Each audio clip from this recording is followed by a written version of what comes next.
할렐루야. 이제 3일만 있으면 2014년 갑오년이 지나가고 이제 2015년 을미년이 우리에게 다가옵니다. 새해가 우리에게 다가오면 우리가 새해를 맞이하려면 우리가 다가오는 새해를 준비해야 되는데 아무 준비 없이 새해를 맞이하는 사람들은 가치가 없는 그런 인생을 살 것입니다. 마찬가지로 아무 준비 없이 새해를 맞이하는 백성들도 또 가치 없는 그런 백성으로 살 것입니다. 그러므로 앞으로의 이 3일 동안 이것을 우리가 어떻게 하나님을 섬기고 어떻게 믿음 생활해야 될 것인지 좋은 새해를 맞이하는 그런 준비 기간으로 삼아야 할 것입니다. 특별히 우리 기독교인들에게 하나님이 요구하시는 것은 세월이 흐르면서 날로 우리의 믿음과 신앙이 새로워져야 된다는 것입니다. 심판의 밤은 깊어졌고 우리의 구원의 새벽은 가까워졌기 때문에 그래요. 이런 때 우리가 해야 될 일이 무엇입니까? 성경은 새 사람을 입으라고 말씀하고 있어요. 새로운 피조물이 되라는 것이죠. 새로운 피조물이 된다고 하는 것은 뭘 말하는 것입니까? 우리의 육신이나 몸이 무슨 의복을 입기도 하고 벗기도 할 수 있느냐? 성경은 우리에게 분명히 의복처럼 말씀하고 있어요. 에베소 4장 22절에 너희는 유혹의 욕심을 따라 썩어져가는 구습을 쫓는 옛사람을 벗어버리고 하나님을 따라 의와 진리의 거룩함으로 지으심을 받은 새 사람을 입으라 말씀해요. 또 골로새 3장 9절에서 10절 옛사람과 그 행위를 벗어버리고 새 사람을 입었으니 그랬어요. 새 사람을 입고 새로운 피조물이 되려면 어떻게 해야 됩니까? 여러분 교회를 나오다가 때가 되니까 세례를 받거나 어떤 직분을 받는다는 그런 뜻이 아니에요. 물론 교회를 열심히 다니고 열심히 충성하다 보면 세례도 받게 되고 서리집사도 되게 되고 중직자도 될 수가 있어요. 그렇다고 해서 그 사람이 새 사람을 입었거나 새로운 피조물이 되었다고 말할 수는 없어요. 그렇다면 어떻게 해야 새 사람을 입을 수가 있겠습니까? 그 하나가 새 사람을 입는 방법은 예수 그리스도를 나의 구세주로 나의 신랑으로 영접해야 돼요. 성경에 보면 우리 성도들 여성으로 표현한 곳이 많이 있어요. 우리 여자들은 뭐니 해도 남편에 따라서 그의 인생살이가 달라지는 경우가 참 많이 있어요. 선생님을 남편으로 만나면 그 여자분은 사모님 소리를 들어요. 그러나 도둑의 아내가 되고 나면 뭐라고 합니까? 도둑 그렇다고 그래요. 아무리 인물이나 학벌이 좋아도 도박꾼이나 바람둥이나 주정뱅이를 만나거나 주먹질하는 남편을 만나면 그 여자의 일생은 한숨이고 눈물로 가득한 그런 가련한 인생을 살 수밖에 없어요. 그러나 어떤 여자는 인물이나 학벌은 보잘것없습니다만 신실한 남편을 만나서 왕처럼 공주처럼 대우면서 살다 보니까 귀부인처럼 아주 품위가 있어 보이기도 하는 것이에요. 왜 그래요? 남자는 머리요, 여자는 몸이기 때문에 그렇습니다. 몸이 아무리 팔등신 미인일지라도 머리가 바보면 몸뚱이가 바보짓을 하게 되는 것이에요. 그러나 아무리 몸은 보잘것없어도 머리가 좋으면 최대한 아름답게 꾸미게 되는 것이에요. 우리가 마귀에게 쓰임받는 마귀의 도움을 받으려면 마귀짓을 하게 되고 지옥의 자식으로 살아가는 것이에요. 그러나 예수 신랑을 만나면 예수님 때문에 대우받으며 살고 하나님의 사람으로 존귀한 사람으로 천국 시민으로 살게 되는 것이에요. 또 우리 남자들도 자기의 지도자나 회사의 사장님을 잘 만난다든지 주인을 잘 만나면 그 일생의 앞날이 아주 좋아질 수가 있어요. 요즘 대한항공의 땅콩 해양 사건으로 얼마나 국내외적으로 부끄러움을 당하고 또 결국 그 사건으로 대한항공의 부사장이었던 조현아 씨를 구속한다고 하는 뉴스를 우리가 듣고 있어요. 물론 그 사람이 비행기를 돌려서 사무장을 내려놓고 비행기를 다시 출발시켰다고 하는 것은 상식적으로는 너무 납득이 안 되는 그런 이야기예요. 그러나 그 사건 때문에 꼭 구속까지 시켜야 되는가에 대한 도덕성에 너무 날카로운 칼을 대고 있는 것이 아닌가 하는 그런 생각이 들기도 합니다. 아버지의 평소의 행동이 자식들이 잘못된 시각으로 보여졌기 때문에 그런 행동을 한 것이 아닐까 생각이 듭니다. 왜냐하면 평소에 이렇게 부러울 것이 없이 아버지가 수많은 직원들을 거느리고 있고 사람들을 호령하는 이런 자리에 있다 보니까 어려서부터 그걸 늘 보고 배웠어요. 그 자기의 생활도 늘 그렇게 하는 것이 당연한 줄로 그렇게 알고 있었어요. 인하대학교 총장을 지내셨던 어르신이 그 조양호 회장하고 친구인데 그 총장을 그만두고 오라고 하니까 거기에서 무슨 이사로 일을 하시는데 무슨 서류를 좀 준비해 달라고 해서 서류를 준비했대요. 그랬더니 아버지 친구에게 이걸 서류라고 준비했냐고 해서 얼굴에다 서류를 집어 던져가지고 총장까지 지내신 분이 너무 부끄러워가지고 그만두겠습니다. 아버지가 아닙니다. 미안합니다. 그냥 하십시오. 아닙니다. 내가 하지 않는 게 좋겠습니다. 그리고 그만뒀다라는 거예요. 여러분 아마 이 조연아 사장은 아버지를 평소에 그렇게 봤기 때문에 자기도 그렇게 해도 되는 것으로 아마 그렇게 생각했을 것이에요. 마찬가지로 아버지를 잘 만나야 되고 또 우리가 주인을 잘 만나야 될 것이에요.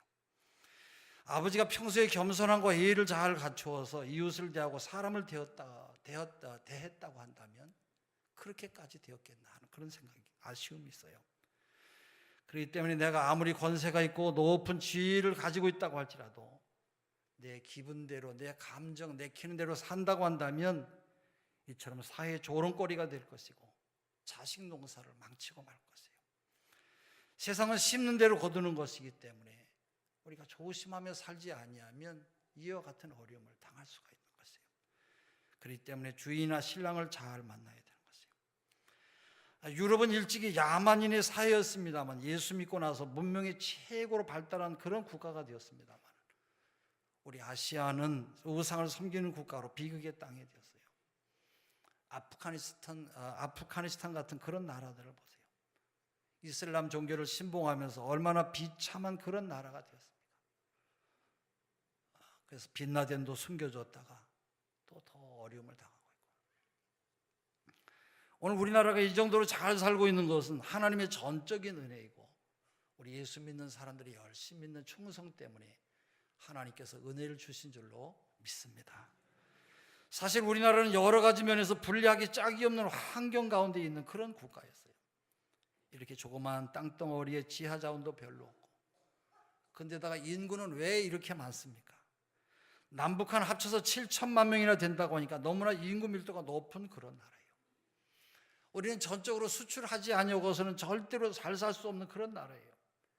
그러한 불리한 형편에서 가장 침략성이 강한 일본이나 중국 또 러시아 틈에 끼어있는 나라인데다가 그나마 남과 북이 갈라진 채 연일 계속해서 총뿌리를 겨누고 공갈과 위협을 당하는 그런 국가이기도 해요. 그럼에도 세계에서 경제적으로 상위권에 속하는 그런 국가가 되어서 1988년에 세계 올림픽을 치렀고 금년에는 아시아 올림픽을 금년까지 3번 치렀고 또 2018년에는 세계 동계 월드컵을 개최하므로 세계 이목을 집중적으로 받는 그런 나라가 되었다고 하는 것은 전적으로 하나님의 도우심이 없이는 안 되는 그런 일인 것이에요. 그러므로 예수님을 나의 구세주나 신랑으로 모신 가정이나 사회나 국가는 하나님께서 그 가정과 국가를 귀하게 사용하시고 복을 나누어 주시는 것이에요. 예수님을 그래서 우리가 잘 믿어야 돼요. 예수님을 나의 신랑으로 주님으로 영접하는 첫 번째 방법은 주님을 나의 주님으로 고백해야 돼요. 남자와 여자가 결혼하기 전에 남자가 여자에게 나는 당신을 사랑합니다 말을 할 때 여자가 남자의 사랑을 받아들이고 자기도 사랑을 고백하면 사랑이 이루어지는 것이에요. 우리의 신랑 되시는 예수님께서도 우리에게 나는 너를 사랑한다 네 마음문을 열어달라고 우리에게 말씀하실 때 오늘 우리가 해야 될 일은 오 하나님 나도 전심으로 주님을 사랑합니다. 주님께서 내 마음과 내 몸속에 오셔서 내 모든 삶을 주관해 주십시오 고백하며 그분을 영접하고 그분과 함께 살아가면 되는 것이에요.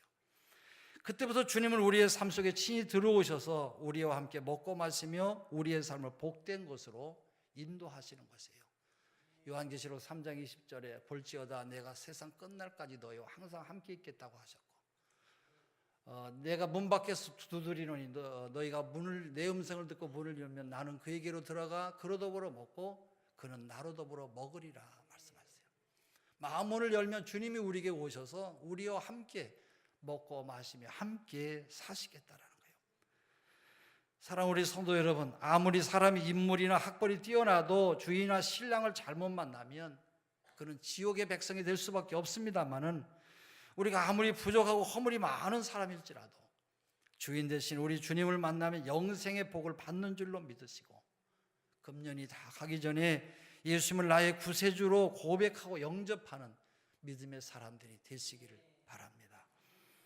또 하나, 예수님을 영접하는 방법은 자기라고 하는 옛사람을 십자가에 못 박고 그리스도의 부활과 함께 내가 다시 태어나야 되는 것이에요. 어떤 노처녀는 자기가 제일 듣기 싫은 말이 노처녀래요.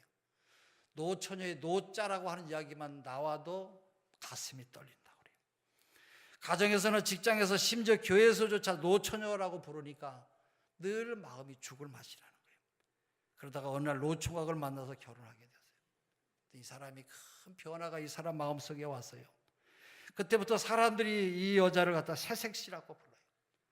그렇게 지긋지긋하게 듣기 싫었던 이 노처녀가 떨어지고 이제는 새색시가 되었어요. 여러분, 결혼은 신분의 변화가 오는 것이에요. 결혼한 부부는 고백하는 것만으로 끝나는 것이 아니에요. 친정집에서 살든지 어디서 살든지 이제는 모든 것을 다 떠나서 시댁의 풍습을 따라서 살면서 시댁의 삶의 방식으로 완전히 바뀌어지는 그런 삶을 살아야 하는 것이에요. 우리 한국 여자들은 시집 갈 때 친정집에서 호적을 떼어서 시댁으로 옮기지요. 다시 말하면 신분이 완전히 바뀌어지는 것을 말해요. 가난한 집에서 부잣집이 되기도 하고, 지체가 낮은 집에서 높은 집의 사람이 되기도 하고, 옛날에는 쌍놈의 집에서 양반의 집 가문이 되기도 하는 것이에요. 마찬가지로 우리가 예수님을 영접하려면 지금까지는 옛생활을 따랐던 마귀의 삶을 다 버리고 예수님을 십자가에 못 박고 이제는 예수님의 신부로 태어나는 우리의 삶이 되어야 되는 것이에요. 다시 말하면 마귀의 호적에서 내 신상을, 내 모든 옛생활의 삶을 빼버려야 된다, 그런 얘기예요. 그러므로 십자가에서 나의 과거와 나의 자존심과 나의 죄와 나쁜 습관들 모두 다 못 박아버려야 돼요. 어떤 집사님은 일전에 자기 부인은 평소에 기도를 많이 하고 밤에도 보면 자다가 잠이 안 온다고 옆에서 기도를 한대요. 철야 기도를 할 정도로 아주 기도를 많이 한대요. 근데 낮에는 세상 욕심에 너무 매여가지고 울끈불끈하는 모습을 볼 때면 자기는 그런 생각을 한대요. 아이고, 저런 사람이 기도하면 뭔 소용이 있겠냐, 실망이 된다는 거예요. 여러분, 믿는 남편이 그런 소리를 하는데 만약 믿지 않는 남편이 그런 말을 한다고 한다면 얼마나 여러분 문제가 많겠어요. 왜 그래요? 자기의 정욕과 욕심을 십자가에 못 박지 않았기 때문에 그래요. 그래가지고는 여러분 속 사람이 강건해질 수가 없어요. 그러므로 날마다 자기를 십자가에 못 박는 경건의 연습을 멈추면 안 될 것이에요. 그리고 이제는 예수님의 신부와 예수님의 종으로 다시 태어나야만 돼요. 그때부터 강한 변화가 나타나기 시작하는 것이에요. 제일 먼저 내 영혼이 성령으로 변화돼요. 영혼이 변화된 새 사람을 입습니다. 제가 읽은 책 가운데 사후의 세계라고 하는 책이 있고요, 또 이것이 당신이 가게 될 죽음의 세계라고 하는 그런 책이 있는데, 그 책을 읽었는데 미국의 타임즈지가 아주 극찬한 그런 책이기도 해요. 저자는 레이몬드 A. 무디라고 하는 그런 박사인데, 이 사람은 철학 박사였고 나중에는 의학을 전공해서 의사가 되어서 정신과 의사로 일을 한 그런 사람이에요. 이 사람이 발표한 그 내용에 보면 의학적으로 완전히 죽었다가 다시 살아난 150명을 중심으로 그 사람들의 죽음의 그 내용들을 조사한 내용으로 기록한 그런 책이에요.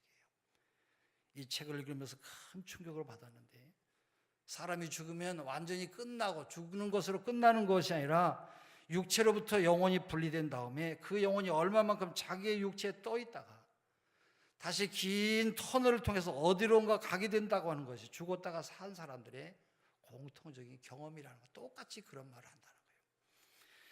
어떤 여자 환자는 나는 의료진들이 내게 인공호흡하는 것을 봤습니다. 그것은 참으로 이상했습니다.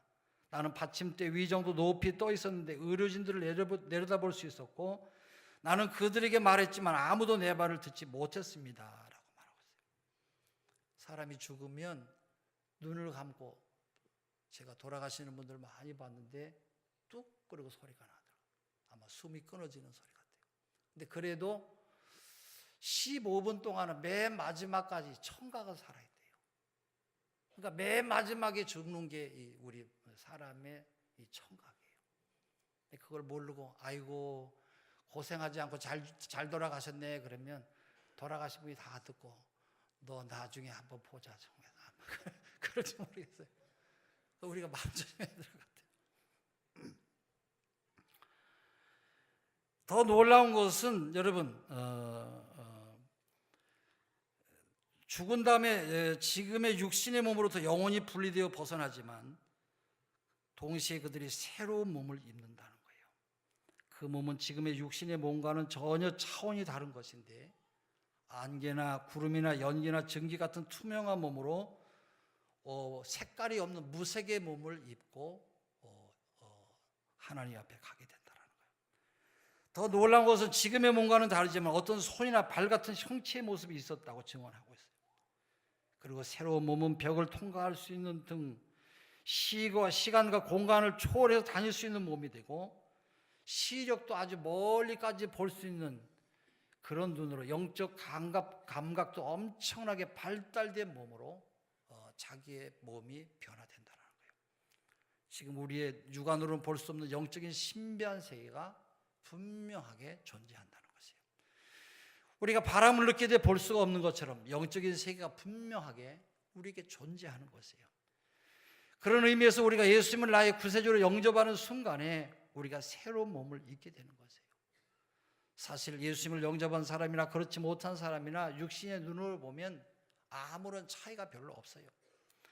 그러나 하나님의 눈으로 예수님을 영접한 사람이 입고 있는 새로운 몸과 그렇지 않냐고 옛사람의 몸을 입고 있는 성경적으로 표현하면 벌거벗은 사람의 모습은 엄연하게 구별될 것이에요.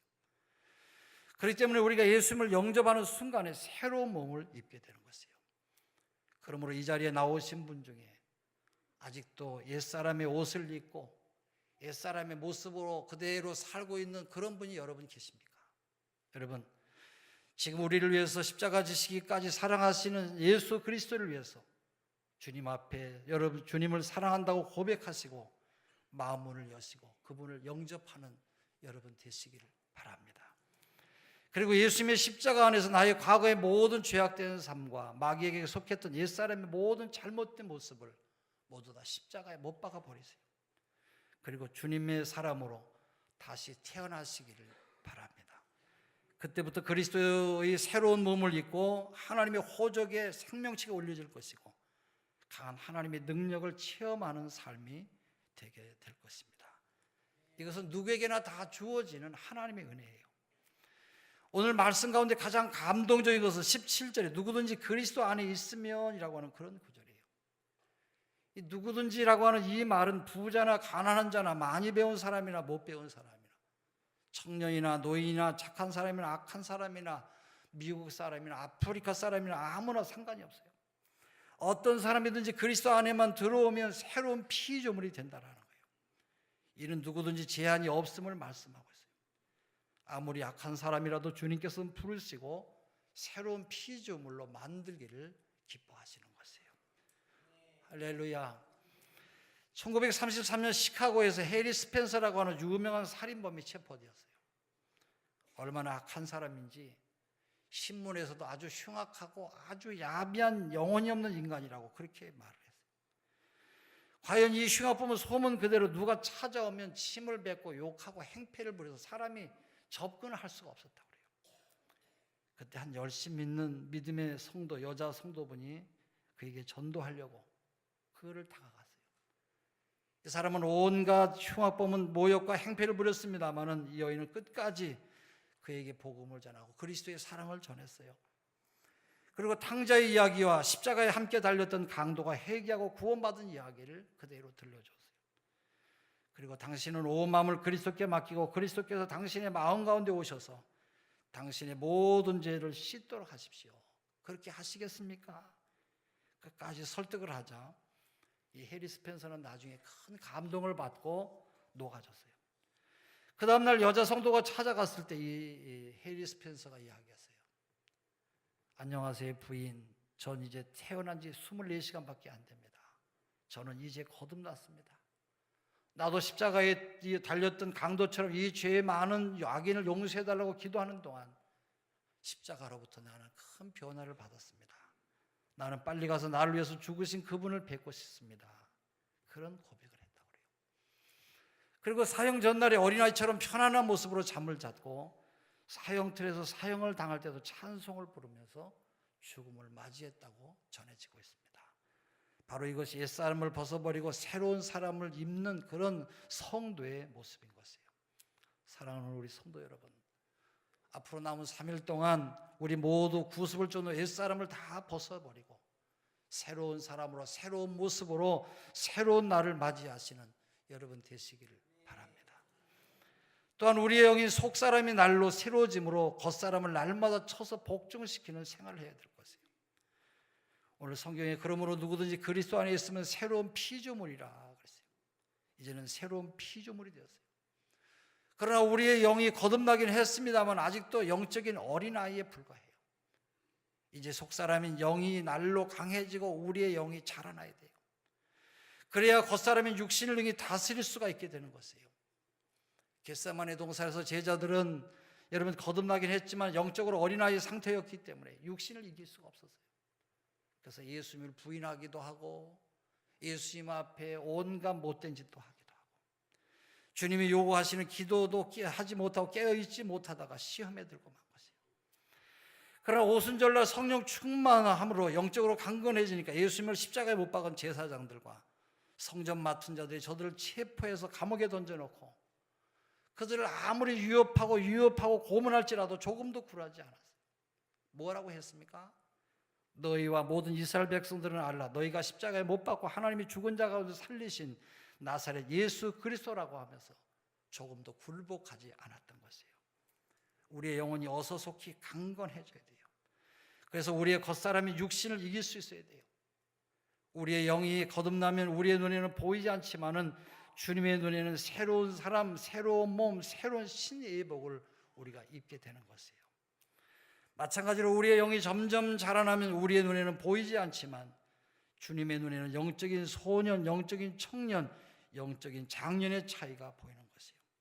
그러므로 우리는 어찌하든지 영적으로 성장해야 할 것이에요. 5년 전이나 지금이나 항상 내가 육신이 약해서 넘어졌습니다라고 하는 이런 변명은 하나님 앞에서 부끄러운 변명이에요. 주님 앞에 가서도 어떻게 날마다 넘어졌다고 하는 그런 변명을 하겠어요.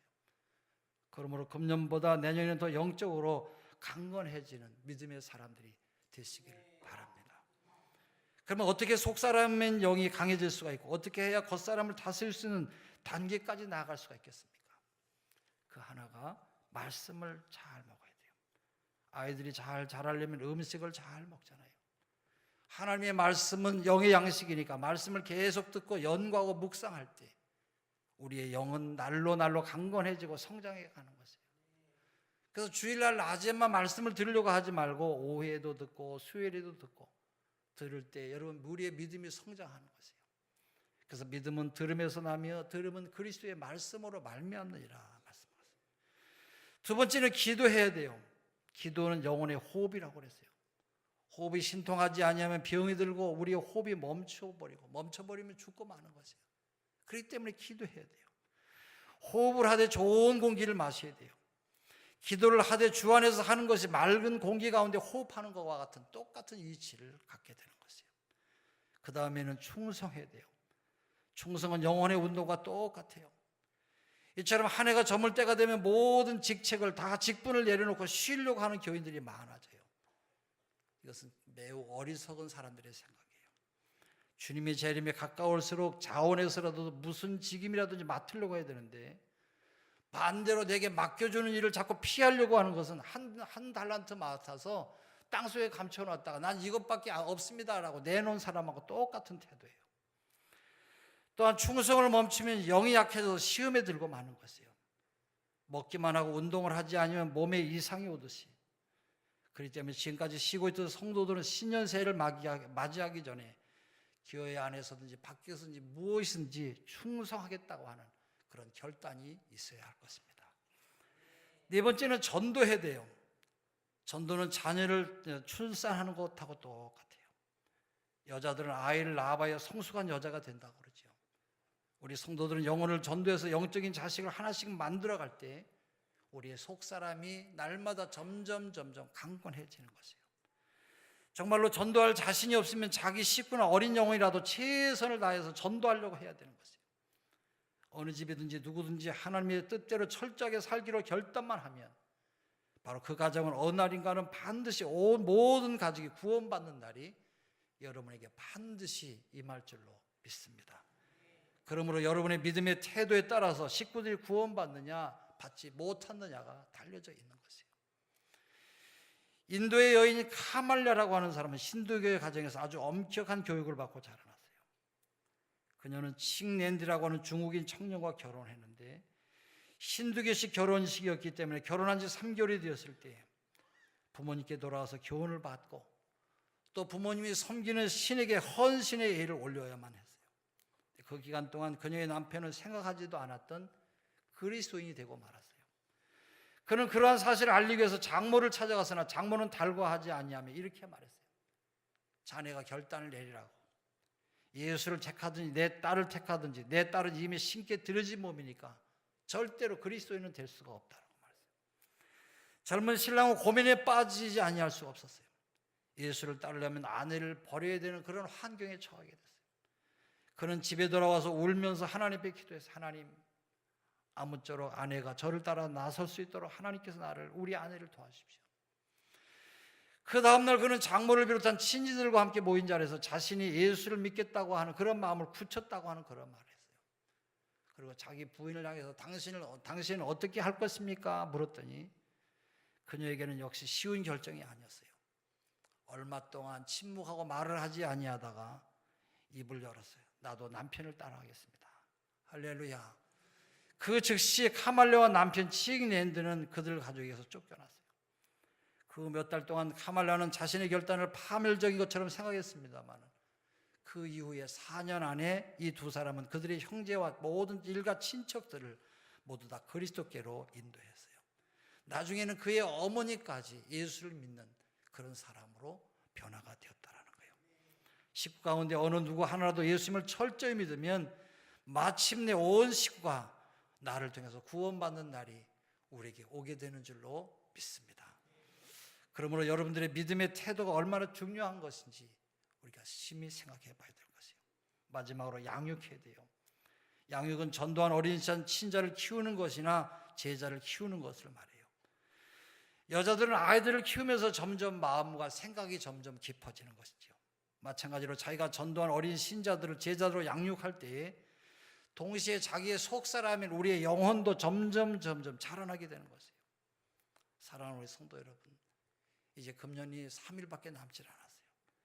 앞으로 새해를 맞이하기 전에 성령을 따라 그리스도 안에서 새로운 피조물이 되고 성령을 따라서 속사람이 강건하여짐으로 깨어서 말씀과 기도 생활과 또 깨어서 충성과 전도 생활과 양육 생활을 하심으로 언제라도 주님이 오실 때 잘했다고 칭찬받는 믿음의 사람들이 되시기를 바랍니다.